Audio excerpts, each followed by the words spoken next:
നമ്മൾ പറയുന്നത് BVoc MLT 4th sem pathogenic microbiology എന്ന സബ്ജക്റ്റിൽ പേജ് നമ്പർ 53 തൊട്ടുള്ള പേജസാണ് നമ്മൾ ഇതിൽ ഡിസ്കസ് ചെയ്യുന്നത്. Passive penetration into the body.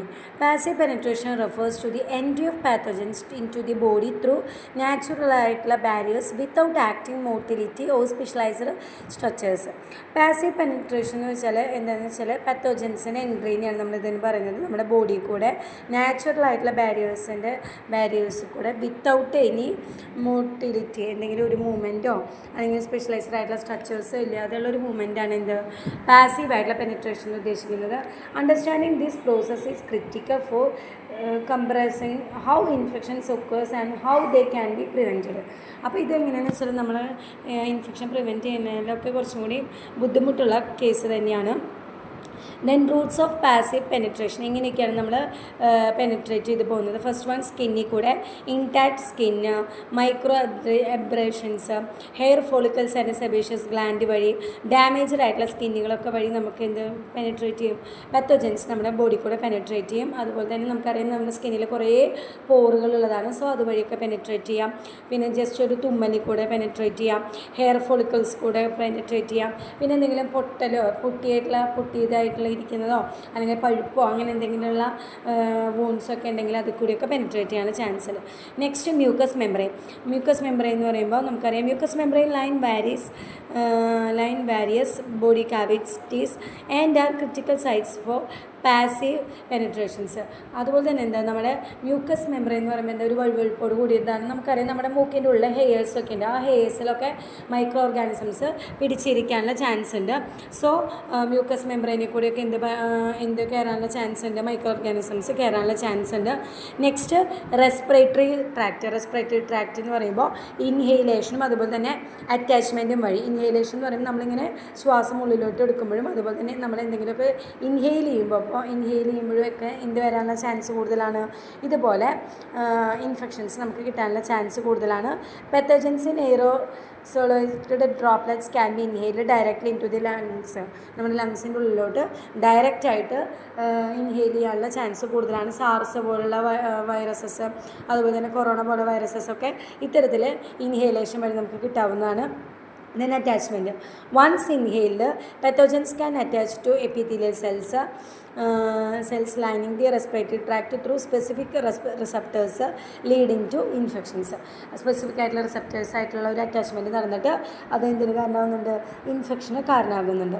Next gastro intestinal tract വഴി നമ്മൾ എങ്ങനെയൊക്കെയാണെന്ന് വെച്ചാൽ ഓറൽ ഇഞ്ചെക്ഷൻ, അതുപോലെ തന്നെ മ്യൂക്കോസൽ പെനട്രേഷൻ. ഓറൽ ഇഞ്ചെക്ഷൻ എന്ന് പറയുമ്പോൾ നമ്മൾ കണ്ടാമിനേറ്റഡ് ആയിട്ടുള്ള ഫുഡ്, വാട്ടർ കൂടിയൊക്കെ പാത്തോജൻസ് നമ്മുടെ ഡൈജസ്റ്റീവ് സിസ്റ്റത്തിൽ എൻ്റർ ചെയ്യും. Like salmonella, E coli, viruses like noroviruses, ഇതൊക്കെ എന്താ നമ്മുടെ ഓറൽ റൂട്ട് വഴി ട്രാൻസ്മിറ്റ് ചെയ്യുന്നതാണ്. നെക്സ്റ്റ് മ്യൂക്കോസൽ പെനട്രേഷൻ എന്ന് പറയുമ്പോൾ some pathogens can penetrate intestinal epithelium like instance ആയിട്ടുള്ള ഷിഗല്ല, ലിസ്റ്റീരിയ, മോണോസൈറ്റോജൻസ് ഒക്കെ ഇങ്ങനെ വഴി പകരാം, ഈ മ്യൂക്കോസൽ പെനട്രേഷൻ വഴി പകരാവുന്നതാണ്. നെക്സ്റ്റ് ജെനൈറ്റോ യൂറിനറി ട്രാക്റ്റ് എന്ന് പറയുമ്പോൾ സെക്ഷൽ ആയിട്ടുള്ള transmission like pathogens like neisseria, gonorrhoea, chlamydia, ട്രൈക്കോമാറ്റിസ്, അതൊക്കെ എന്താ മ്യൂക്കസ് മെംബ്രെയിൻ വഴി നമ്മുടെ ജെനിറ്റോ യൂറിനറി ട്രാക്റ്റിലൊക്കെ എൻ്റർ ചെയ്യാവുന്നതാണ്. Next urinary tract infections, UTI പോലുള്ള എന്താ bacteria can ascend from the urethra into the bladder. യുറീത്രയിൽ നിന്ന് നമ്മുടെ ബ്ലാഡറിലോട്ട് എത്തിയിട്ട് നമുക്ക് എന്താ ഇൻഫെക്ഷൻസ് കോസ് ചെയ്യുന്നുണ്ട്, എസ്പെഷ്യലി വുമൻസിൽ. ഓക്കെ. നെക്സ്റ്റ് കൺജങ്ക്റ്റൈവ എന്ന് പറയുമ്പോൾ ഐ ഇൻഫെക്ഷൻസും കണ്ടാമിനേഷൻസൊക്കെ വരാനുള്ള ചാൻസ് ഉണ്ട്. ഐ ഇൻഫെക്ഷൻസ് എന്ന് പറയുമ്പോൾ conjunctiva is a mucus membrane covering the eyeball and inner eyelids. Then pathogens can enter through this route. ഇത് കൂടിയൊക്കെ എന്ത് വഴി പകരം പാത്തോജൻസ് എൻ്റർ ചെയ്യാനുള്ള ചാൻസ് ഉണ്ട്. നെക്സ്റ്റ് കണ്ടാമിനേഷൻ എന്ന് പറയുമ്പോൾ touching the eyes with contaminated ആയിട്ടുള്ള hands or exposure to infected ആയിട്ടുള്ള ഡ്രോപ്ലെറ്റ്സ് ഒക്കെ എന്തിന് കാരണമാകുന്നുണ്ട്, കൺജങ്ക്റ്റൈറ്റിസിന് കാരണമാകുന്നുണ്ട്. അങ്ങനെ നമുക്ക് ഇൻഫെക്ഷൻ വരാനുള്ള ചാൻസ് ഉണ്ട്. Next mechanism of passive penetration എന്ന് പറയുമ്പോൾ നമുക്കറിയാം ഡിഫ്യൂഷൻ, എൻഡോസൈറ്റോസിസ്, ഫ്ലൂയിഡ് ഡൈനാമിക്സ്, ഇതൊക്കെയാണ് എൻ്റെ മെക്കാനിസം ഓഫ് പാസീവ് പെനിട്രേഷനിൽ വരുന്നത്. ഡിഫ്യൂഷൻ എന്ന് പറയുമ്പോൾ എന്താ, സ്മോൾ പാത്തോജൻസ് അല്ലെങ്കിൽ മോളിക്യൂൾസൊക്കെ എന്താ ഈസി ആയിട്ട് നമ്മൾ പാസീവ്ലി ഈസി ആയിട്ട് ഡിഫ്യൂസ് ചെയ്യും, ബാരിയർ കൂടെ ഡിഫ്യൂസ് ചെയ്യും. എന്നിട്ട് നമുക്ക് എന്താ സർട്ടൻ വൈറസസ് പെനട്രേറ്റ് ചെയ്യും, ലിപ്പിഡ് ബൈലെയർ വഴി ഹോസ്റ്റ് സെല്ലിനെ പെനട്രേറ്റ് ചെയ്തിട്ട് ഇൻഫെക്ഷൻസ് ഉണ്ടാക്കുന്നുണ്ട്. നെക്സ്റ്റ് എൻഡോസൈറ്റോസിസ് എന്ന് പറഞ്ഞാലും അതും ഇതുപോലെ എന്താ ഇൻഫെക്ഷൻസ് കോസ് ചെയ്യുന്നത് തന്നെയാണ്. പെനട്രേഷൻ വഴി ഇൻഫെക്ഷൻസ് കോസ് ചെയ്ത് നമുക്ക് ഇൻഫെക്ഷൻസ് ഉണ്ടാക്കുന്നത് തന്നെയാണ്. Okay, then endocytosis.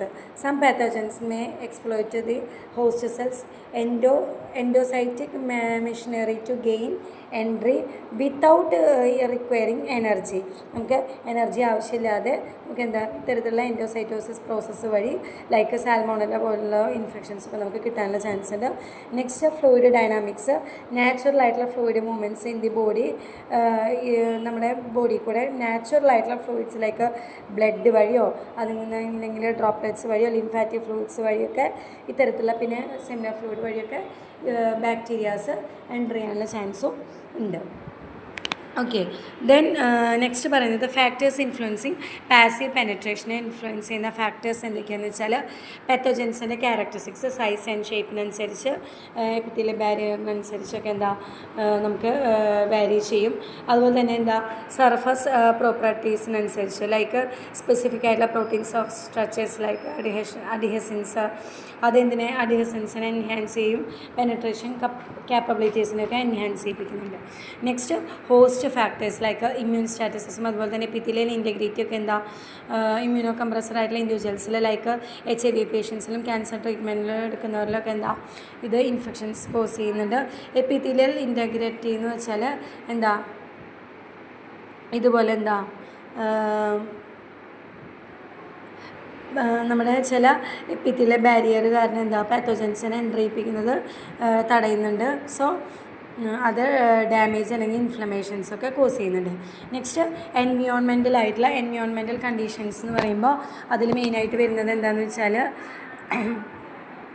മെയിനായിട്ട് എൻവിയോൺമെൻറ്റൽ കണ്ടീഷനിൽ വരുന്നതെന്ന് വെച്ചാൽ pH ലെവൽസും അതുപോലെ തന്നെ മോയിസ്ചർ ലെവൽസുമാണ്.